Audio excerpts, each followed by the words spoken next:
Prime पॉइंटमध्ये मी सुहास आपल्या सगळ्यांचं स्वागत करतो. जेव्हा आपण कुठलंही अधिवेशन जेव्हा कव्हर करत असतो ना, तेव्हा आपले डोळे आणि कान हे उघडे ठेवायचं असतं. एवढंच काय, आपला कॅमेरा सुद्धा सतत ऑन ठेवायचा असतो. कारण कुठल्या कोपऱ्यामध्ये कोण कोणाबरोबर काय चर्चा करतंय अशी दृश्य ही आपल्याला दिसत असतात. त्यामुळे ती आपल्या कॅमेरामध्ये टिपायची असतात, कारण त्यातच बातमी असते. माझा सहकारी ओंकार जो आहे तो आणि मी विधान भवनाच्या या आता अर्थसंकल्पीय अधिवेशनाच्या निमित्ताने आम्ही विधान भवनामध्ये आहोत.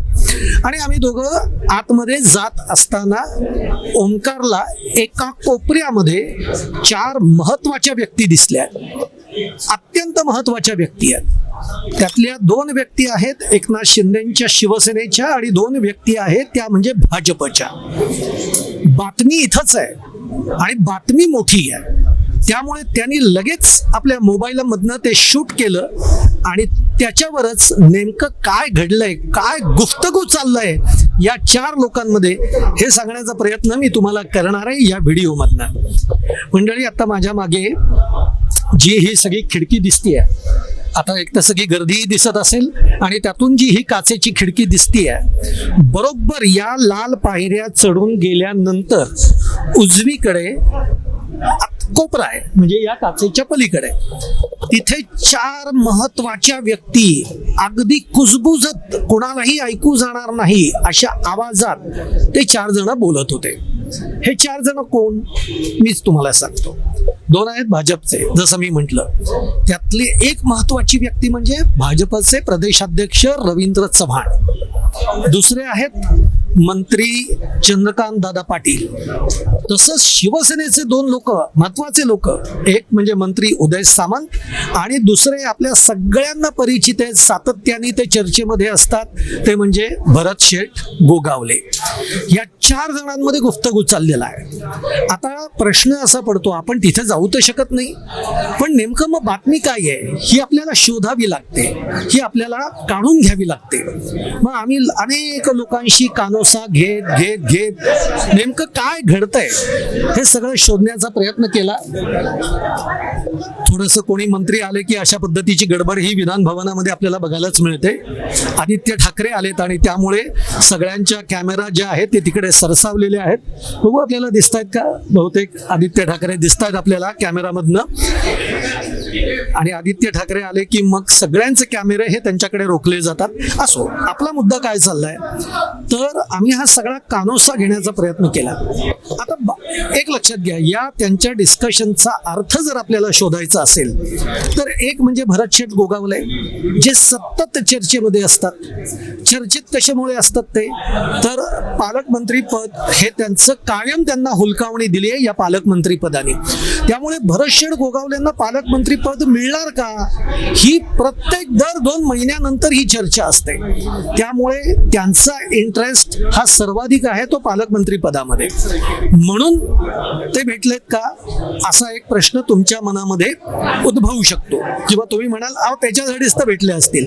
पण मग त्याच्यासाठी जर भेटले असतील तर त्यांच्याबरोबर मंत्री उदय सामंत सुद्धा आहेत. मग उदय सामंत त्यांच्याबरोबर का, त्यांच्याच पक्षातले आहेत म्हणून कदाचित त्यांच्या बाजूनी ती बोलतात. आणि पुन्हा दोघंही कोकणातले आहेत, म्हणजे कोकणकडचे आहेत. त्यामुळे एकमेकांना यांना पालकमंत्री पद द्या असा काहीतरी एक चर्चेचा विषय असू शकतो. की वरिष्ठांपर्यंत मुख्यमंत्र्यांना तुम्ही एक सांगा की आता पालकमंत्री पद द्या म्हणून. इतकं सोपं हे नाही आहे. त्यामुळे पालकमंत्री पद जो आहे तो विषय आत्ताच्या याच्यामध्ये नक्की नाही. आणि हेही मी तुम्हाला सांगतो, इतक्या लवकर पालकमंत्री पदाचा निर्णय होणारही नाही आहे. मग ही चर्चा काय चालू आहे, ही चर्चा अशी सुरू आहे की आत्ताच 12 जिल्हा परिषदांच्या निवडणुका झाल्या, त्याचे निकाल लागले. या ज्या निवडणुका झाल्या, निकाल लागले, याच्यामध्ये आपण बघतोय की भाजपनी खूप जोरदार सगळी मुसंडी मारली. त्याच्यानंतर शिवसेना एकनाथ शिंदेचा पक्ष सुद्धा 2 नंबरवर राहिला. अजित पवारांचा पक्ष हा त्याचबरोबर आहे. म्हणजे तिन्ही या पक्षांनी महायुतीतल्या जिल्हा परिषदेच्या निवडणुकींमध्ये अत्यंत उत्तम परफॉर्मन्स केलेला आहे. पण गंमत अशी आहे की आता इतके दिवस निकाल लागून उलटल्यानंतर सुद्धा 12 जिल्हा परिषदांच्या ठिकाणी एकही अध्यक्ष अजून नेमला गेलेला नाहीये. ही सगळीच त्यातली महत्वाची गोष्ट आहे. आणि आता रायगडचा जो जिल्हा परिषदेचं जे अध्यक्षपद आहे याच्यावरनं जोरदार राजकारण चालू आहे. इतकं जोरदार चालू आहे की आता एकनाथ शिंदेच्या शिवसेना आणि राष्ट्रवादी या दोघांमध्ये चर्चा झाली आणि आपण दोघं एकत्र येऊयात, भाजपला बाजूला ठेवूयात आणि आपण तिथे आपली सत्ता आणूयात, आपला अध्यक्ष तिथे आणूयात, अशा पद्धतीची जोरदार चर्चा या माध्यमातून झाली. त्याची अगदी ही सगळी चर्चा पूर्णत्वास जाणार सुद्धा होती. याला अनेक कारण आहेत. कारण भाजपने आता एकनाथ शिंदेच्या शिवसेनेबाबतीमध्ये ज्या पद्धतीचं सगळं राजकारण अगदी नवी मुंबई महापालिकेपासून आपण बघतोय, महापालिकांच्या निवडणुकापासून आपण बघतोय, भाजपने एकनाथ शिंदेच्या शिवसेनेला कायम कट्टू साईज करण्याचा प्रयत्न केलाय. आणि म्हणून आता शिवसेना सुद्धा बघती आहे की जास्तीत जास्त भाजपला दूर ठेवून आपल्याला कुठे कुठे सत्ता हस्तगत करता येईल. पण ते इतकं सोपं आहे का? म्हणजे तिथं समोर भाजप आहे आणि भाजपला डावलणं, भाजपला सोडून सत्ता स्थापन करणं, अध्यक्ष स्थापन करणं हे तितकं सोपं नाही. भाजपने हाच डाव एकनाथ शिंदेच्या शिवसेनेवर उलटवलेला आहे. होय, उलटवलेला आहे.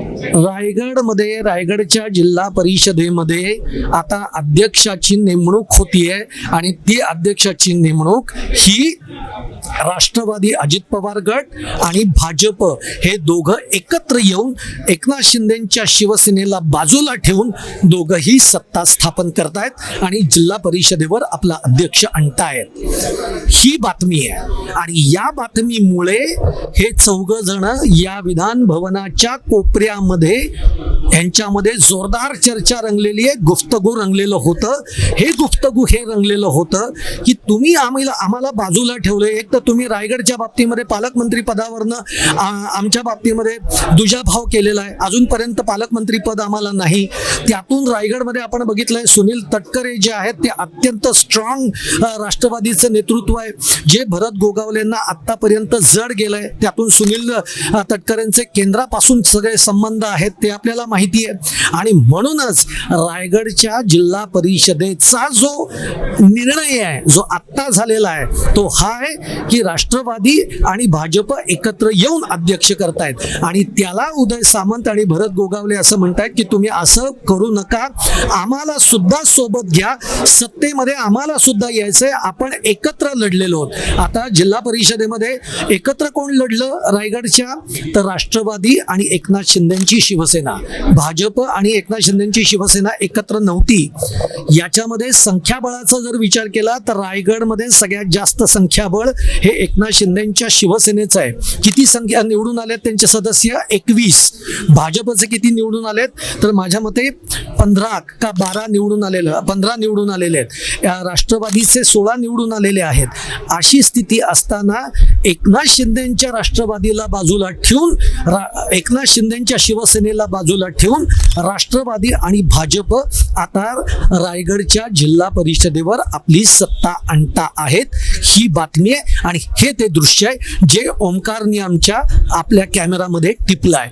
आणि हे तुमच्यापर्यंत पोहोचवण्यासाठी, ही बातमी तुमच्यापर्यंत पोहोचवण्यासाठी हे जे दृश्य आहे हे तुम्हाला आम्ही सातत्याने दाखवतोय की अशा पद्धतीने डोळे उघडे ठेवून, कान उघडे ठेवून बातमी कुठे आहे, कोण कोणाशी काय बोलतंय हे आपल्याला शोधावं लागतं. तुम्हाला माझा हा व्हिडिओ आवडला असेल तर नक्की लाईक करा, शेअर करा, चॅनल सबस्क्राईब करा. आणि तुम्हाला हे दृश्य बघून तुम्हाला सुद्धा काय वाटतंय, काय गुफ्तगू चाललेला असेल तुम्ही सुद्धा कळवायला हरकत नाही. तुमची क्रिएटिव्हिटी काय आहे तुम्ही सुद्धा सांगा आणि तुम्हाला काय वाटतंय हे जरूर कमेंट बॉक्समध्ये कळवा. इथेच थांबतोय. धन्यवाद.